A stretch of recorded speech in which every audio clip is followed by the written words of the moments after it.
Hello everyone, welcome to Deepa's kitchen. आज मी बनवणार आहे उत्तप्पा, जे की काल संडे होता, आज मंडे आहे.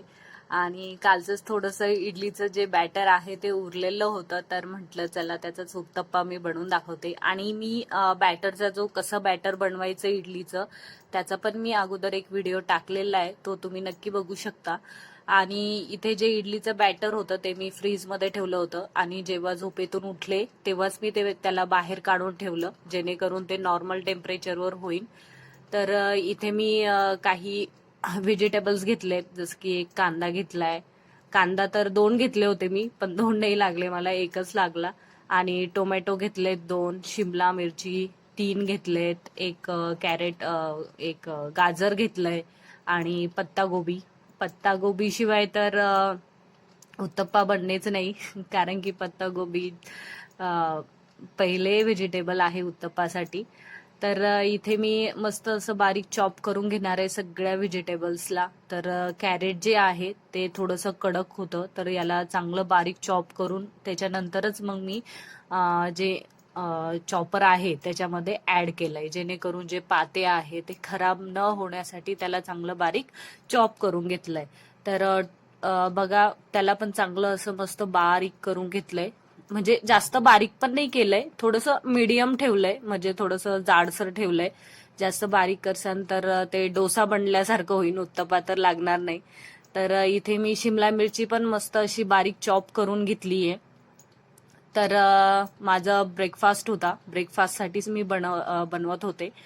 पण आज काय झालं, सुट्टी होती, तर थोडंसं लेट लेट होत गेलं, कारण की स्कूलला सुट्टी होती मनूच्या. आणि उद्यापासून त्याचं स्कूल जे आहे ते स्टार्ट होणार होतं. तर थोडंसं लेट झालं, 9:30 वाजले होते, 9:30-10 वाजले होते आय थिंक. तर इथे मी कोथिंबीर पण घेतलीये, थोडीशी बारीक चॉप करून घेतलीये.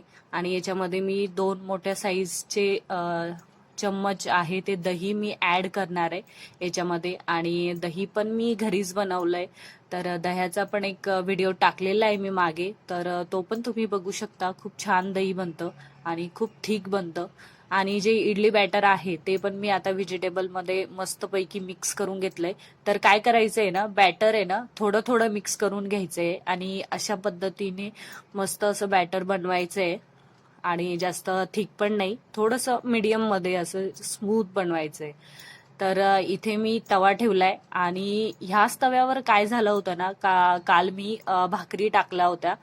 तर पहिला जो उत्तप्पा मी बनवला होता तर तो एवढा व्यवस्थित नव्हता बनला. तर मग मी मस्तपैकी पहिले काय केलं, थोडंसं तेल लावलं, आणि त्याच्यानंतर थोडंसं पाणी शिपडलं, आणि मग नंतर तव्याला चांगलं गरम होऊ दिलं. आणि मग नंतर त्याच्यानंतरच जे बॅटर बनवलंय ते मी त्याच्यावर टाकलंय, जेणेकरून जे पण समजा उत्तप्पा आहे, डोसा आहे, तो खराब न होण्यासाठी तुम्ही असं करू शकता. आणि तुमच्याकडे स्पेशल तवा पण असेल तर तुम्ही दुसऱ्या याच्यावर पण बनवू शकता. तर इथे काय केलंय की मी त्याच्यावर थोडंसं हलकंसं झाकण ठेवून दिलंय, थोड्या वेळ 1-2 मिनिटासाठी, जेणेकरून तो वरच्या साईडने पण चांगला मस्त होईल.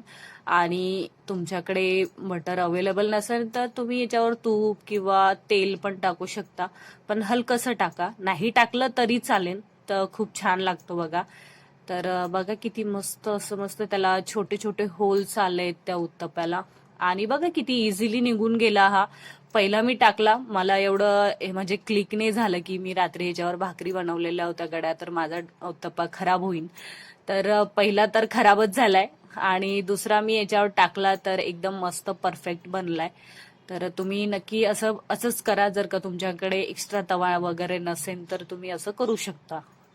तर इथे मी पहिले घरच्यांना देऊन टाकलं, त्याच्यानंतरच व्हिडिओ एडिट केला. तर इथे काय केलं ना, म्हणजे माझ्या हस्बंडला उत्तप्पा एवढा आवडत नाही, तर मी थोडंसं बॅटर बाजूला काढून ठेवलं होतं, आणि त्यांना डोसा बनवतीये. तर डोसा पण एवढा भारी बनतो ना, की बघा किती इझिली तो पण निघून जातो. आणि मस्त थोडंसं जर का म्हणजे घट्ट असेल जर का बॅटर, तर त्याच्यामध्ये थोडंसं पाणी ऍड करायचं, आणि मस्त डोसा बनतो, क्रिस्पी डोसा बनतो, खूप भारी लागतो. आणि बघा मी पण खातीये, या तुम्ही पण खायला. तर चला, स्वस्त रहा, मस्त रहा, चांगलं जेवण करा. Thank you, bye bye my cute girl.